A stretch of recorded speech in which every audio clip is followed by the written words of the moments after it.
جو نومبر کے مہینے کا انفلیشن کا نمبر ہے وہ کافی زیادہ پاکستان کے مفاد میں کہا جائے تو بہت بہتر نمبر آیا، 4.9%۔ 4.9% تقریباً 6.5 سال کے بعد پاکستان میں یہ مہنگائی کی شرح آئی ہے۔ مہنگائی میں اضافہ ہے 4.9%، لیکن یہ وہ ہے جو عام طور پر سمجھا جاتا ہے کہ یہ ڈیولپنگ کنٹریز کے لیے ایک سسٹینیبل لیول ہے۔ اتنی مہنگائی اگر ہو رہی ہے تو یہ لوگوں کو اتنی تکلیف نہیں پہنچا رہی۔ پچھلے سال اگر اسی مدت میں دیکھیں تو ہم 28-29% کی شرح سے پاکستان میں قیمتوں میں اضافے کا رجحان جاری تھا، تو یہ ایک پازیٹیو انڈیکیٹر ہے۔ بہت سارے فیکٹرز ہیں جس میں انٹرنیشنل کموڈٹی پرائسز ہیں، پاکستان کے اندر بھی کموڈٹی پرائسز میں جو کمی آئی ہے، خاص طور پر آٹے اور ویٹ کا جو کرائسس شروع ہوا تھا اس نے اوور آل انفلیشن کو پاکستان میں پاکستانی عوام کے حق میں اچھے سے متاثر کیا ہے، تاکہ over all had line number نیچے چلا گیا۔ لیکن گوئنگ فارورڈ ہمیں اپنی فسکل سچویشن کے اوپر بہت زیادہ توجہ رکھنی پڑے گی۔ جیسے جیسے انٹرسٹ ریٹ اب اس کے ساتھ انفلیشن کے نیچے جائیں گے تو اس فسکل سپیس کو ہم نے ضائع نہیں کرنا، بلکہ اپنے قرضوں کے بوجھ کو کم کرنے کی کوشش کرنا ہے، تاکہ پاکستان کے لوگوں کی فلاح کے لیے کچھ وسائل جو دستیاب ہو سکتے ہیں سپینڈ کرے جائیں اور لوگوں کی زندگیوں میں بہتری لائی جا سکے۔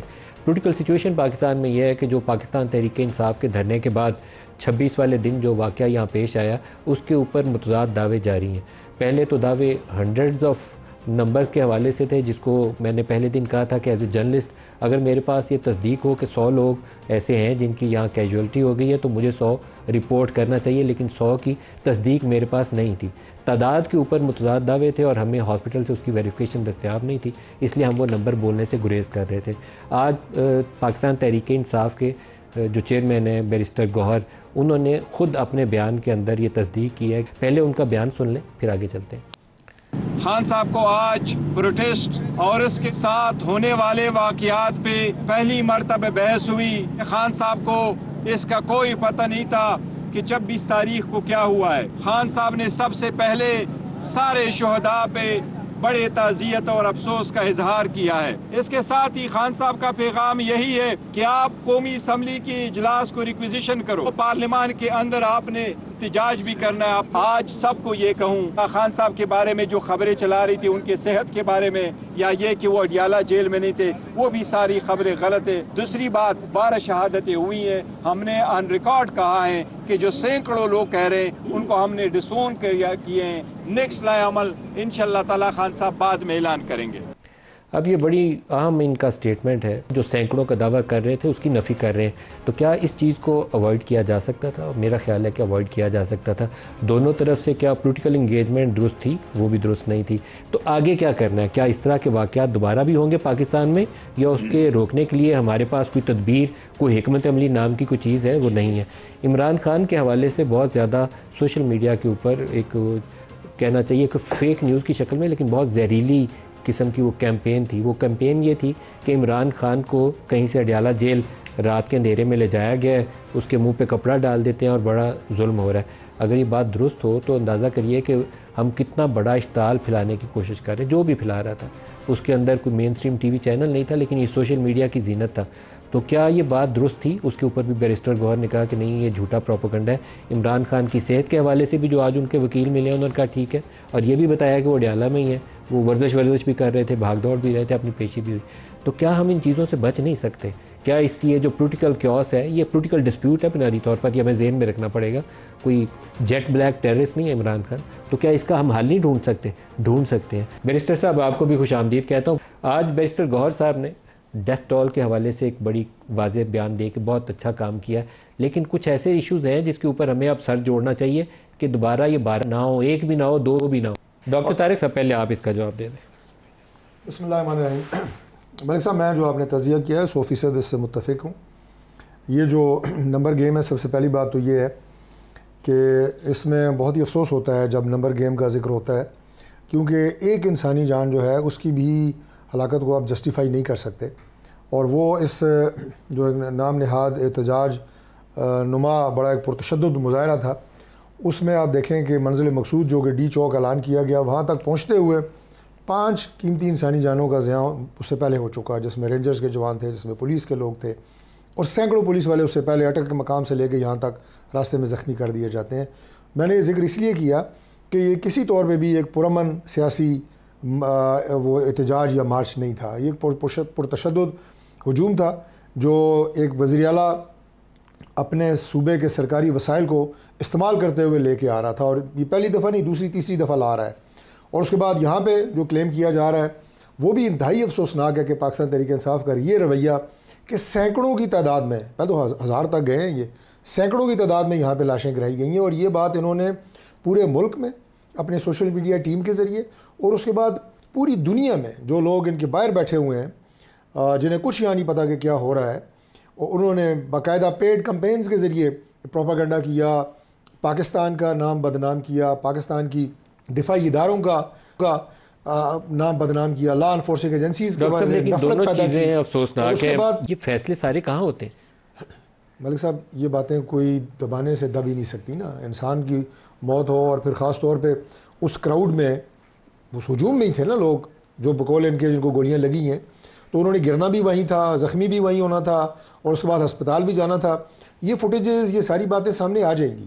میں بالکل نہیں کہہ رہا کہ وہ کہہ رہے ہیں 12، میں انہیں کہوں کہ جھوٹ بول رہے ہیں، لیکن یہ جھوٹ ہے کہ ان کے ذوالفقار کھوسا صاحب جیسے سینئر لوگ کنفرم 287 ڈیتھس بتائیں اور آج یہ 12 بتائیں.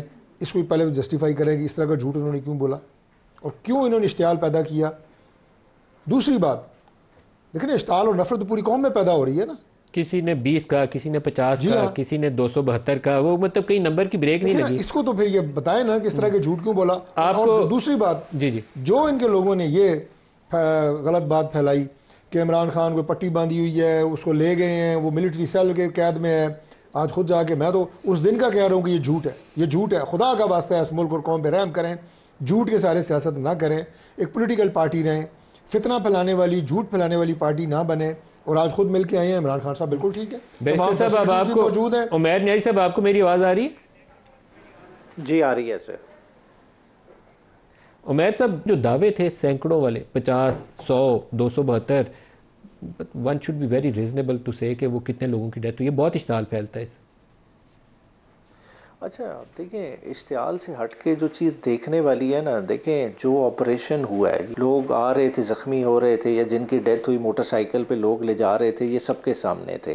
اور یہ اسی وقت پیمز پولی کلینک میں گئے، ان کے لوائقین یا ساتھ والے لوگ ان کے ساتھ پہنچ گئے. بعد میں جس وقت یہ آپریشن ہوا ہے، یہ رات کی تاریکی میں آپریشن ہوا ہے. آپ کو خود پتہ ہے کہ وہاں کوئی اسٹریٹ لائٹ آن نہیں تھی، سیف سٹی کے کیمراز تک بند کر دیے گئے، ایون ارد گرد کی بلڈنگز خالی کرا دی گئی. جب اس طرح کا ماحول ہو گیا اور ایک ڈیبیٹ سٹارٹ ہو گئی ہے، تو کیوں نہیں اپروپریٹ کہ گورنمنٹ فارورڈ ہوئے، اس پہ جوڈیشل کمیشن بنا دے. دیکھیں یہ چیز، دیکھیں ایک بھی جان جیسا آپ خود کہہ رہے ہیں کہ قیمتی ہے، ایک انسان کا قتل پوری انسانیت کے قتل کے برابر ہے. تو کیوں نہیں ہم اس چیز پہ جو ہے نا فیئر ہو رہے، کیوں نہیں فورتھ کمنگ ہے، اس چیز کو اوپنلی جو ہے نا اس چیز کو ڈیسائیڈ کریں. دیکھیں کہیں نہ کہیں یوز آف فورس ایکسیڈ ہوا ہے، ٹھیک ہے، گورنمنٹ کی کمانڈ میں یہ چیزیں تھیں. دیکھیں آپ نے اپنی تاریخ دہرائی ہے. نون لیگ کو میں تو جس طرح سے دیکھیں نا، ہمیں ڈس انفارمیشن کا تانا دے رہے ہیں، میں انہیں خون کا تانا دوں گا. یہ خونی لیگ بن چکی ہے. دیکھیں یہ پہلے اسٹوڈنٹ پالیٹکس کے زمانے سے لے کے اسٹوڈنٹ لیڈروں کو مروانا، پھر ماڈل ٹاؤن میں خون کی ہولی کھیلنا، اور پھر یہ اب 26 تاریخ کو ڈی چوک میں جو انہوں نے خون کی ہولی کھیلی ہے،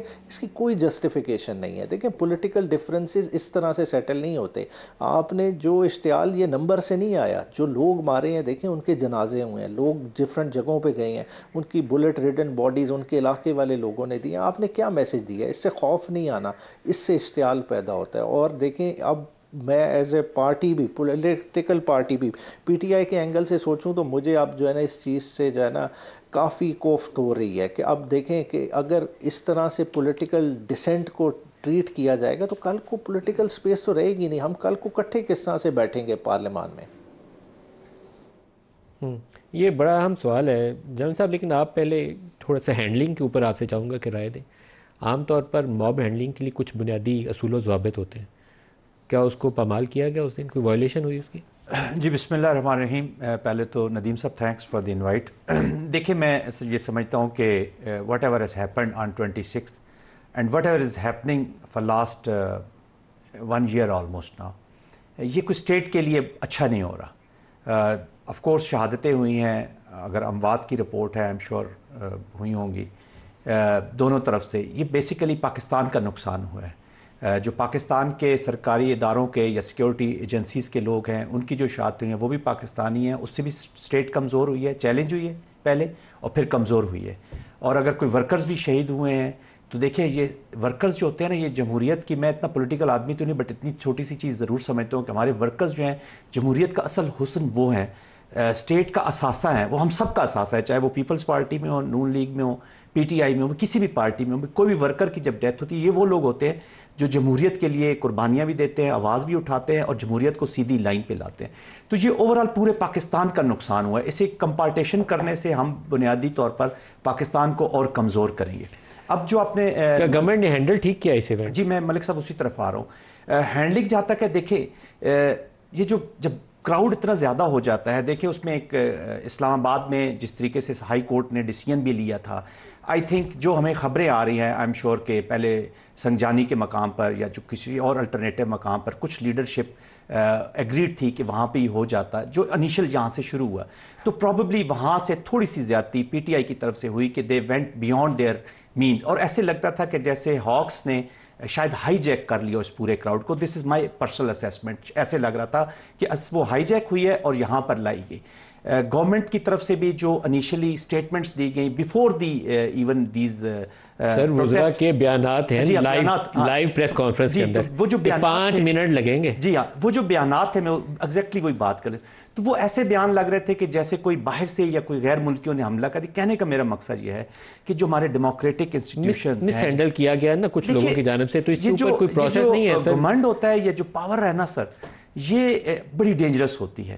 میں پاور سے زیادہ میں جس بات پہ زور دینا چاہوں گا کہ جو رسپانسبلٹی ہے اس پاور کے ساتھ اس کو ایکسرسائز کرنا چاہیے. لیکن دوسری طرف دیکھیں سر کچھ ایس او پیز ہوتے ہیں نا. جی ایس او پی مجھے پتا کراچی میں یہ ایونٹس ہوتے تھے تو رینجرز لگتے تھے، تو رینجرز کی بڑی کلیئرلی ان کو ڈائریکشن ہوتی تھی کہ وہ گولی استعمال نہیں ہو سکتی. ابھی دیکھیں اس میں ہوتا یہ ہے کہ ہم لوگ بھی انٹرنل سیکیورٹی ڈیوٹیز کرتے رہے. دیکھیں یہ بڑا سٹریس ہوتا ہے، اور کوئی بھی پاکستانی جو ہے، اور خاص طور پہ جس شعبے سے میں تعلق رکھے ہوں افواج پاکستان، کسی کو گولی کا حکم دینا اٹس ناٹ این ایزی، اور نہ ایسا کبھی حکم دیا گیا. اس سے بڑے بڑے واقعات پہلے بھی ہوئے ہیں. 9 مئی جو ہے اس سے بڑا واقعہ، یہ یاد رکھیے گا، وہاں پہ تو ملٹری انسٹالیشن جو تھیں وہ اٹیک ہو رہی تھی. کور کمانڈر کے گھر والے ایونٹ پہ اگر فائر نہیں ہوا، جی فائر نہیں ہوا تو یہاں کیسے ہوا؟ تو دیکھیں ابھی یہی تو ہے کہ افواج نے تو کہہ دیا کہ جی ہم نے فائر نہیں کیا. جب دونوں طرف سے فائر ہوا ہے یا کہیں سے بھی جب فائر ہوتا ہے تو وہاں دیکھیں ٹیکٹیکل لوگ ڈپلائیڈ ہوتے ہیں، چاہے رینجرز جو ڈپلائمنٹ کی تھوڑا سا وضاحت کریں. میرے خیال میں فرسٹ لائن پہ تو آرمی تھی نہیں نا. نہیں، فرسٹ لائن آرمی تو وہ بلڈنگز کی ڈیفنس کے لیے تھی. فرسٹ آپ کی پولیس ہے، پھر دین رینجرز ہے. تو آپ کو یہاں سے انٹیریئر منسٹری سے you should hold interior ministry accountable کہ یہ کیسے ہوا.